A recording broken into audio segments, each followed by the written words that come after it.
오늘은 많은 분들이 반가워하실 분을 모셨는데요. 지금 현재는 MTN에서 경제방송을 진행하고 계시는 앵커로 진행하고 계시는 예민수 박사님을 초대했습니다. 안녕하세요. 네, 초대해 주셔서 감사하고요. 우리 8.15 머니톡 여러분들, 네, 안녕하시죠. 예민수 앵커입니다. 네, 많은 분들이 항상 이렇게 질문하는 자리에 계시다가 네. 저 질문을 받는 자리에 계시니까 색달라 하실 것 같아요. 떨립니다, 저도. 설레고 떨리고요. 이 자리에 앉는 분들의 심정을 오늘 좀 제가 파악하고 가려고요. 네. 네, 아니 뭐 편안하게 워낙 잘하실 거라고 믿고요. 사실은 우리가 사실 이렇게 하다 보면 정말 많은 경제 전문가들과 하나의 특정한 이슈를 가지고 계속 이야기를 하게 되잖아요. 예. 그러면서 생기는 어떤 균형 잡힌 그런 어떤 뷰도 있을 거고요. 예, 하여튼 우리 예민수 박사님이 가지고 계신 여러 가지 그 경험에서 나온 그 인사이트를 오늘 좀 많이 배우도록 하겠습니다. 아이고, 바깥 해야 될 텐데 걱정이 큽니다. 예. 네. 그러면 먼저 좀 질문을 드리면은요. 예. 정말 오랫동안 주식방송에서 이제 앵커로 활동을 하셨잖아요. 네. 어떻습니까? 지난 2020년의 장세, 처음 보는 장세라고 하는 분들이 참 많더라고요. 정말 제가 이제 주식시장에 기자 생활에서 이제 방송 진행자로 꽤 오래 있었는데요. 참 이런 장은 참 보다 참 못 봤습니다. 보면 다 그렇겠지만 연말에 그 배당락을 시초가에 그냥 소위 이제 잡아먹고 일어나는 장세. 또 2,800, 900, 3,000을 눈앞에 둔 이런 장세가 정말 대단한 장세인데요. 그런데 이제 어떻게 보면 또 처음은 아닙니다. 우리가 가장 눈에 닥친 그때가 제일 힘들고 강렬해 보이잖아요, 임팩트가. 그렇죠. 그래서 2020년이 대단한 코로나 때문에 정말 힘들었던 한 해였고, 주식시장은 행복했던 한 해였지만, 또 과거의 역사를 돌아다 보면 그렇게 정말 기록적인 유례에 없는 일은 또 아니기도 합니다. 네. 네. 예. 하긴 예전에 공포와 함께 또 이어지는 상승 네. 이런 것이 사실 이게 역사적으로 반복이 되어 온 거죠. 그럼요. 네. 1997년 IMF를 다들 이제 기억을 하실 거잖아요. 네. IMF 때 대표님은 네. 저는 98년도면은 97년도에 창업하고 네. 아주 힘들게 사업하고 있을 때입니다. 그러니까요. 네. IMF 때는 사실은 국가 부도 위기였지 않습니까? 네. 대기업들이 부도가 나고 그때는 정말 직장인들 아버지들이 다 길거리로 내몰리는 그런 구간이었기 때문에 지금도 정말 다들 힘드시지만 그때가 결코 지금보다 힘들지 않았다고 얘기하기 어려워요. 그래서 그 참 큰 위기가 있었고요. 당시 보면 2020년 지난해 코스피가 30.7% 올랐거든요. 물론 네. 이제 저점 대비해서는 100% 올랐는데 종가 기준으로는 그냥 편하게 31%가 올랐습니다. 근데 IMF 때는 97년에 주가가 42%가 한 해 떨어졌다가요. 그 이듬해 98년에 49%가 올랐고요. 네. 99년에 82%가 올랐습니다. 그러니까 작년 상승을 우리가 굉장히 기록적인 상승으로 보긴 하지만 IMF 때 비하면 약하다 상승률은 굉장히 2년 동안 급격한 회복이 있었고요. 그 다음에 2000년 카드 사태가 있었습니다만 이건 좀 지나가고 또 기억되는 게 이제 2008년에 서브프라임발 미국 금융위기지 않습니까? 그렇죠. 예, 그때도 보면 2008년에 돌아보면 주가가 53%가 안에 급락을 했었고요. 2008년에, 2009년에 49%를 돌렸고 2010년에 21%를 돌렸으니까요. 지금 위기보다도 못하지 않았다. 그래서 이번에 사실 코로나 위기가 왔을 때는 물론 아직도 위기의 진행형에 있긴 합니다만 학습 효과들이 있었죠. 네. 소위 10년 만에 오는 이 위기를 기회로 삼아야 된다고 많은 분들이 얘기를 하셨고 저도 숟가락 하나 얹었고 그래서 그랬었어요? 많은 분들이 아마 좀 덜 두려움 속에 기회를 활용하시지 않았을까 생각이 됩니다. 네, 사실 이 반복이 효과 때문에 네. 많은 분들이 경험이 있으신 분들은 그런 네. 얘기를 하셨다고 그러더라고요. 예. 2008년도, 2009년도에 놓친 기회 이번엔 안 놓친다. 맞습니다. 예. 이런 생각 하셨다는 네. 분들. 근데 어떻습니까? 이렇게 어려운 과정 속에서 올랐잖아요. 많은 네. 상승폭을 가졌는데 이게 계속 유지가 되면 얼마나 모든 게 해피엔딩으로 가는데 이게 올랐다가 다시 떨어지게 되잖아요. 이러한 일들도 역시 반복적으로 일어났던 일들이기 때문에 지금 이렇게 많이 오른 현재의 시점, 앞으로 얼마나 더 오를 것이냐. 그러니까 우리가 과연 앞으로 투자를 더 할 만한 매력이 현재 가격대, 현재 지수에서 찾을 수 있느냐. 이런 질문하는 분들이 많거든요. 옛날에 김정은이라는 탤런트가 나오셔가지고 여러분 모두 부자 되세요. 그러는 네. CF가 있었는데요. 네. 본인만 부자 되셨고 다른 분들은 다 부자 안 됐습니다. 그러니까 주식시장의 속성이라고 하는 게 안타깝게도 많은 사람을 행복하게 해주고 돈을 벌게 해주는 곳이 아닌 경우가 많았거든요. 네. 그래서 2021년 올해 장세는 굉장히 좋을 걸로들 다들 보시지만 의외로 굉장히 힘들 수도 있다고 본다. 예. 뭐 단정적으로 근거가 뭐야? 다들 좋다는데 당신은 왜 장이 안 좋다고 얘기해?라고 얘기하실지 모르겠지만, 네. 왜냐하면 우리가 이제 전망이라고 하는 거는 저는 뭐 증권사의 애널리스트나 리서치 하시는 분들 친하고 네. 오랜 동안 지내왔고 그분들의 역할이 대단히 커요. 그런데 네. 안타깝게도 전망이라고 하는 게 그리 잘 맞아 들어가지가 않는다. 그래서 보세요. 2019년에 20년을 맞이하면서 우리가 20년 시장이 그래도 뭐 그때도 상고하죠 얘기하면서 좋을 걸로 봤거든요. 그렇죠. 연초에는 좀 좋을 걸로 봤었는데 1월에 반짝했나요? 그리고 나서 이 코로나19가 와서 완전히 모든 걸 집어삼켰잖아요. 그렇죠. 그러면서 그때 주가 빠질 때도 한 2,100부터 빠졌을걸요? 2,000은 무너진다? 1,800? 1,700 이거는 지지선이야. 1,600 안 깨져. 1,500 무너지면 뭐 다짐 싸고 가야 돼. 그랬는데 결국은 뭐 1,400대까지 밀었었잖아요. 그렇죠. 그것도 예측 못했거든요. 그리고 이제 올라올 때도 보면 이렇게까지 사실 2020년에 지수가 이제 2,900에 가까운 점에서 끝날이라고 예측한 분 없었거든요. 네. 1,400에서 올라올 때 대략 저희들도 그렇고 한 전문가들이 1,800 정도 예측했습니다. 네. 그래서 더 가네? 그래, 2,000 정도. 근데 지금 3,000 가까이 왔잖아요. 알 수 없는 거죠. 아이러니한 거는 열심히 리서치를 해야 되지만 사실은 항상 투자자들은 대중과 반대에 서야 되고 소수의 입장에 서야 된다. 그래서 뭐 황당한 얘기입니다만 저는 올해 시장이 다들 좋을 걸로 보기 때문에 굉장히 안 좋을 수도 있다라고 단서 조항을 달고요. 네. 그럼 이제 그 근거를 제가 좀 말씀을 드릴게요. 네. 안 좋다고만 얘기하면 안 되니까. 그렇죠. 왜 안 좋은지 이게 더 궁금하죠. 네.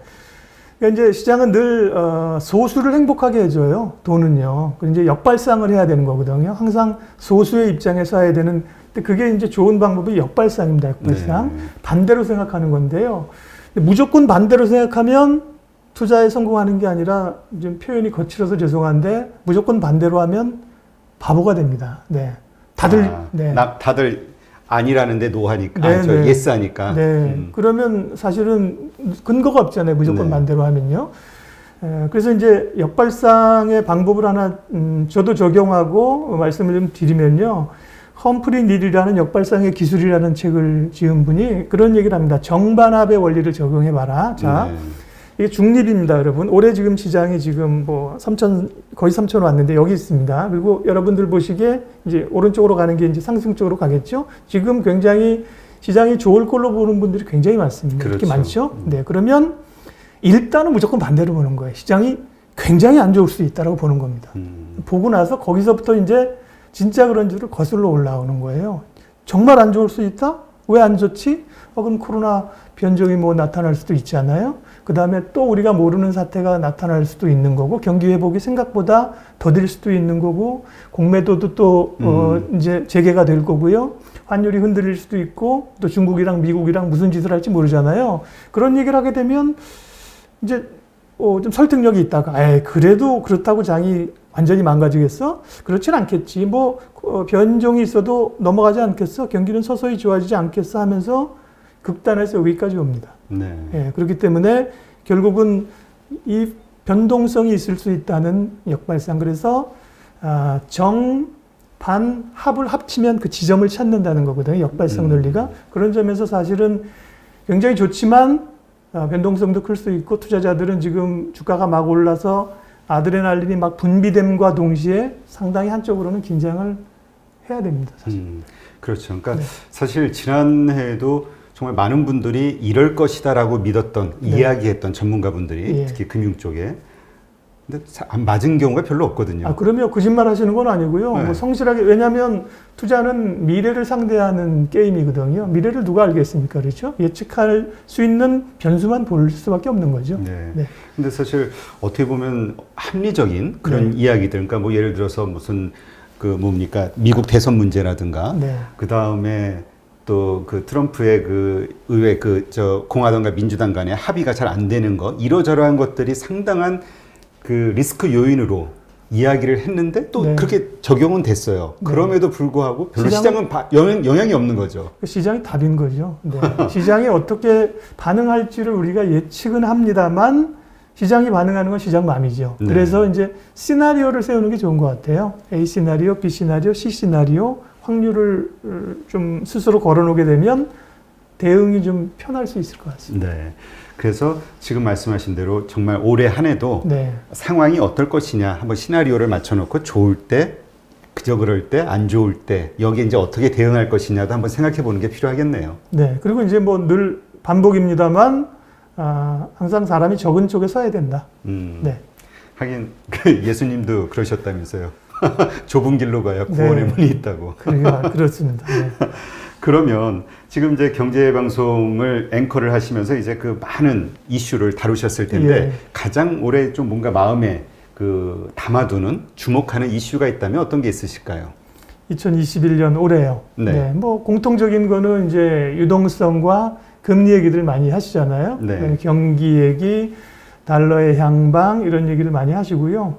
또 이제 미중 갈등도 다시 어떻게 될지 모르고 또 ESG 얘기도 많이 하지 않습니까? 그렇죠. ESG 얘기도 하고 선거도 올해 서울 부산시장 보궐선거가 있거든요. 사실 뭐 선거 테마주 같은 거는 쉽진 않지만 꼭 선거 테마주 정치 관련주를 하자는 의미가 아니라 내년 대선에 사실 전초전이고요. 그렇죠. 실적. 전 제일 중요한 거는 결국은 이제 사람들의 심리, 멘탈이 제일 중요하지 않을까 싶어요. 뭐 코로나19도 빠질 수가 없는 거고요. 지금 같으면 우리가 올여름에 해외 비행기 탈 수 있을까요? 지금 같으면 쉽지 어려울 않을 것 것 같죠, 같아요. 대표님. 네. 네. 그런데 심리라고 하는 게 묘한 게 만약에 봄에 우리가 백신을 맞고 여름중에 뭐 갑자기 뭐 괜찮아 뭐 이러면서 또 비행기가 싼 표가 막 몰려 나오고 그러면 굉장히 폭발적 수요가 있을 수도 있을 거거든요. 그 네. 싼 표가 나오니까 이게 좀 귀가 솔깃해지네요. 그러니까요. 결국 이제 사람들의 이제 시장도 어디로 갈지 모르잖아요. 그렇죠. 그러니까 사람들의 마음도 어디로 갈지 몰라요. 그래서 결국은 투자는 이 멘탈의 싸움인 것 같아요. 근데 지금 많은 분들이 네. 전문가분들 나오셔서 이야기하시는 게 사실 인플레이션에 대한 우려를 많이 하시잖아요. 네네. 그거에 대해서 집중해서 좀 지켜봐라. 네. 인플레이션, 그러니까 그 미국의 어떤 기준금리를 인상하는 그런 일이 있지 않더라도 실제 우리 소비자 물가가 좀 상승하는 일이 있다면 좀 긴장을 해야 되겠죠. 그러게요. 물가는 그동안은 우리가 이제 올라서 걱정인 시대를 살았잖아요. 네. 요즘은 물가가 이제 안 올라서 걱정인 시대를 사는 건데요. 엄청난 그 돈들이 풀렸는데 물가가 안 오르는 기현상이 지금 나타나는 거죠. 2008년부터 사실은 엄청난 유동성이 풀렸거든요. 그렇죠. 사실은 그 유동성이 흡수됐어야 되고 물가가 올랐어야 되는데 물가가 안 올랐어요. 이게 다 이제 이 돈들이 실물로 가는 게 아니라 금융시장으로 올리니까 자산 가격만 올린 거잖아요. 그래서 올해 말씀하신 것처럼 금리를 주목해야 된다는 분들이 꽤 있고요. 인플레이션, 미국 국채금리 기준으로 이제 한 1.5% 기준으로 해서 저는 이제 인플레이션이 와서 경제 충격이 온다 이런 것보다는 금리가 조금씩 돌아서게 되면 어떤 주식이 좀 될까? 그런 쪽으로 오히려 좀 생각을 하고 있는데. 네. 오히려 그런 상황이 됐을 때 네. 투자의 아이디어를 예. 그런 데서 찾을 수도 있겠네요. 근데 대표적으로 뭐 금융주 같은 거는 금리가 올라야 되거든요. 금융주 같은 경우 은행주, 보험주 작년에 연말에 조금 재미봤고 배당 투자라고 들어갔다가 뭐 다시 확 빠져버렸거든요. 네. 근데 결국은 금융주 같은 경우는 금리가 올라야 되거든요. 네. 금리가 돌아서는 시점에는 은행주 같은 경우 미리 좀 투자해 놓고요. 네. 뉴스가 나올 때 사면 늦고요. 뉴스가 나올 때 기분 좋게 던져줘야 됩니다. 네. 진짜 그 말이 어느 순간 보니까 진리인 것 같아요. 소문에 사고 뉴스에 팔아라. 네. 그래서 사실 소문은 아니고요. 제가 조금 보통 소문에 사서 뉴스에 팔라고 하는데 그 소문이라니까 사람들이 뜬금없는 얘기, 돌아다니는 이야기를 오해하시거든요. 네. 정확히 소문은 소문이고 카더라는 안 되는 거죠. 소문이 아니라 정확히는 기대죠, 기대. 예, 무엇을 만들 거야, 좋아질 거야, 백신이 나올 거야, 대통령이 바뀔 거야라는 기대감이 기대감은 현실로 드러나지 않아도 주가는 오릅니다. 네. 그런데 이제 그게 현실로 드러날 때는 소위 빼따꼼플리, 소문에 싸서 뉴스에 팔아라, 임산부가 아이를 낳는 격이다. 그래서 이제 오히려 팔아야 된다는 거죠. 네. 아까 ESG 말씀하셨는데 네네. 저도 이렇게 보니까 어느 순간부터 갑자기 ESG에 대해서 많이 그러게요. 금융업에 계시는 분들이 네. 많이 언급을 하시더라고요. 그러면서 또 따라 나오는 단어가 좌초자산에 대한 언급들. 그래서 앞으로 투자를 할 때는 ESG 좌초자산에 해당하는 어떤 그런 기업을 좀 피해라. 좌초자산은 뭐죠? 그러니까 뭐 화학이라든가 이 예, 공예 산업, 그러니까 화학 어떤 그 공예업으로부터 공예를 파생되는 유발시키는 그런 네. 그래서 뭐 철강업이 네, 이렇게 네. 부진한 이유를 그런 네. 데서 찾으시는 분들도 있더라고요. 네. 근데 앞으로 그 밸류에이션이 낮다고 해서 들어가는 게 아니라 더 낮아질 수 있기 때문에 결국은 그 친환경 뭐 재생에너지로 가다 보면 네. 모든 게 이제 세상이 바뀌지 않겠냐. 코로나 때문에. 동감하고요. 임 대표님 말에 동감하고 이런 시각도 있더라고요. 근데 이제 우리가 친환경이라고 해서 풍력이라든지 뭐 신재생, 수소만 친환경이 아니고요. 지금 말씀하신 전통 산업에서도 친환경화가 이루어진다. 유조선 같은 경우도 배들도 옛날엔 디젤로 했었는데 이제 뭐 새로운 연료로 LPG로 한다든지. 그렇죠. 네, 그다음에 조선도 예를 들면 철강도 이전과 다른 방식으로 환경을 줄이면서 우리는 환경을 저해하지 않으면서 물건을 생산해내. 그런 얘기 나오면 또 스토리가 되는 거죠. 그렇죠. 네. 진짜 그 말씀하시니까 그래서 그러한 환경 하에서 턴어라운드, 그러니까 친환경 맞습니다. 쪽으로 친환경화, 턴어라운드하는 기업들을 잘 잡으면 그 하나의 사례로 현대차를 말씀들 하시더라고요. 네네. 그런 전기차 만들듯이 맞습니다. 네. 그런 쪽에서 찾으면 또 대박 기업을 발굴할 수 있다. 그렇습니다. 하여튼 말씀들 들어보면은 다 맞는 것 같아가지고 네. 좀 분간이 잘 안 되겠더라고요. 그렇죠. 그러니까 생각을 계속 꼬리에 꼬리를 물고 생각을 해보고 의심해보고 진짜 맞아? 그 동의하는 과정인 것 같아요, 투자는. 네. 타당성이 다 있더라고요. 말씀하시는 네, 거 네. 보면. 근데 사실 이번 그 2020년도 보면은 이제 동학개미로 표현되는 개인 투자자들의 신규 진입이 상당히 많았잖아요. 개인적으로 이걸 좀 불안하게 보시는 분도 있고 이제 새로운 흐름이라고 이제 좀 반가워하시는 분도 있는데 어떻게 보세요? 처음에는 좀 불안하게 봤죠. 저도 이제 많은 분들 인터뷰하면서 예로부터 한국 주식시장은 개인 투자자들이 롱런하면서 살아남는 곳이 아니었거든요. 네. 그건 정부의 책임도 크죠. 뭐 배당 쥐꼬리만큼 주고 배당 신경 쓰지 마시고 싸게 사서 비싸게 팔고 나가세요 시장은 그런 풍토였잖아요. 그렇죠. 그래서 소위 이제 개인 투자자들은 전후의 시체를 넘어 살아남는 자만이 수익을 낼 수 있는 곳이었거든요. 근데 2020년에 소위 동학개미 열풍들이 불어서 처음에는 저도 개인들이 성공한 적 있습니까? 그런 얘기들 했었거든요. 네. 근데 이제는 성공 신화를 쓰고 있잖아요. 그렇죠. 네, 그래서 사실은 개인 투자자들이 앞으로도 성공할까가 아니라 개인 투자자들이 성공해야 됩니다. 그렇죠. 그래서 한국 주식시장도 자본시장도 개인들이 투자해서 돈을 벌 수 있는 곳이야. 이런 모델을 만들어 줘야 합니다. 그래야 많은 사람이 투자하고 우리 자식도 주식을 사고 자식의 자식도 자본시장에 투자할 수가 있는 거죠. 네. 네.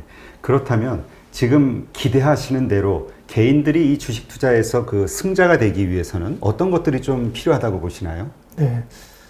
투자를 잘할 수 있는 방법, 성공 투자를 하기 위한 방법, 한 1000가지 정도 되지 않을까요? 많죠. 예.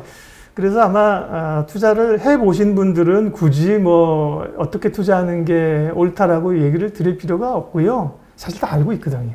그렇죠. 실천을 못해서 그러는 거죠. 맞아요. 다 알아요. 뭐 모르지 않거든요. 그러니까 그 투자를 하고 계신 분들은 어떻게 실천할 것이냐의 문제이니까 좀 논외로 하는 게 좋을 것 같고요. 다만 주식시장의 화랑에 힘입어서 꿈을 가지고 온 우리 초보 투자자들, 소위 이제 주린이들이 이제 어떻게 보면 이 파고를 어떻게 헤쳐나가실까가 사실 좀 고민인데요. 그분들에게 투자를 잘하기 위한 방법을 말씀드리려면 일단은 좋은 기업을 사라. 네. 잡주를 너무 사랑하시거든요. 잡주라면 싸고 예, 작은 주식. 예, 싸고 그냥 확 그냥 한 번 튀어가지고 그냥 직장 그만두고, 네, 대박. 사표 꺼내가지고 직장은 또 때려친다 그러죠. 네, 이제 멋있게 사표를 상사한테 집어 던지고 이제 가시려고 생각하는데요. 그러시면 안 되고요. 일단은 좋은 주식을 사면 버틸 수 있거든요. 흔들릴 때도. 폭락 뭐 네네네. 아주 크게 하락하더라도 투자는 믿음이거든요. 그렇죠. 믿음. 네. 그러니까 기업에 대한 믿음. 이 주식이 나는 얼마짜리라고 생각해. 그리고 오를 거야. 근데 지금 어려워. 믿음이 있으니까 참는 거거든요. 근데 그런 믿음이 없으면 흔들릴 때 흔들리는 거죠. 잘 갈 그렇죠. 때야 같이 가는 거죠. 그죠? 흔들릴 때 못 견디는 거거든요. 그래서 좋은 기업. 네. 그 다음에 잘 아는 기업을 사시라는 거고요. 두 번째는 싸게 사는 겁니다. 싸게. 싼 주식을 사는 게 아니라 싸게 사는 좋은 겁니다. 주식을 싸게. 네, 좋은 주식을 싸게 살 수 있는 기회가 많지 않겠죠. 그러니까요. 근데 삼성전자를 예를 들어보면요. 삼성전자는 좋은 기업이죠. 그렇죠. 물론 좋은 주식은 아니라는 분도 있습니다. 좋은 기업은 기업이 좋은 거지 주식은 수익을 많이 내줘야 되는데, 근데 좋은 기업이라고 치고 1년 동안에 그 기업의 그 주가의 변화가 얼마나 크냐면요. 삼성전자가 지난해 저점이 42,300원이었습니다. 근데 지난해 고점은 8만 전자로 8만 1,000원이었습니다. 대충 2배잖아요. 그렇죠. 근데 1년 사이에 그러면 삼성전자의 이익이 반토막이 나서 2배가 됐거나 종업원이 반이 잘렸다가 다시 들어왔거나 반도체 가격이 반토막 나지 않았거든요. 그렇죠. 그럼에도 불구하고 주가는 굉장히 흔드는 곳이잖아요. 그러니까 가능하면 좋은 주식을 싸게 사려고 노력하면요. 흔들릴 때 버틸 수 있고 살 때 잘 사면 사실 투자는 절반이나 성공한 게 다름없습니다. 근데 이제 조급하거든요. 그렇죠. 이 주식이 날 버리고 갈 것 같거든요. 더 올라갈 것 같고. 날 버리고 갈 것 같다니까요. 그래서 사게 되면 거기서 이제 물리는 경우가 많잖아요. 날 버리고 가면 어떡합니까, 주식이? 그런 경우도 있죠. 그렇죠. 내가 그거 어제 사고 싶었는데, 살려고 했는데, 점점점 올라갔잖아. 그럼 어떡하죠? 가게 내버려 두는 거죠. 네, 다른 사람도 수익 내야죠. 근데 그 주식은 뭐 제가 안 갖고 있다고 뭐 살 주식이 없는 것도 아니고요. 그 급하게 쫓아가다가 그 물리는 경우들이 많으니까. 말은 쉽죠. 근데 실천이 그렇죠. 역시 쉽지 않습니다. 네. 그 사실 말씀하신 대로 뭐 다 알아요. 이렇게 얘기하면 그렇죠? 들은 네. 게 많아가지고. 네. 근데 이제 막상 정말 그걸 딱 자기 심리를 이겨가면서 그걸 실행에 옮기느냐 이게 맞습니다. 어려운 거죠, 사실. 그게 이제 주식 투자로 성공한 사람, 부자와 아닌 사람의 차이점 아닐까요? 네.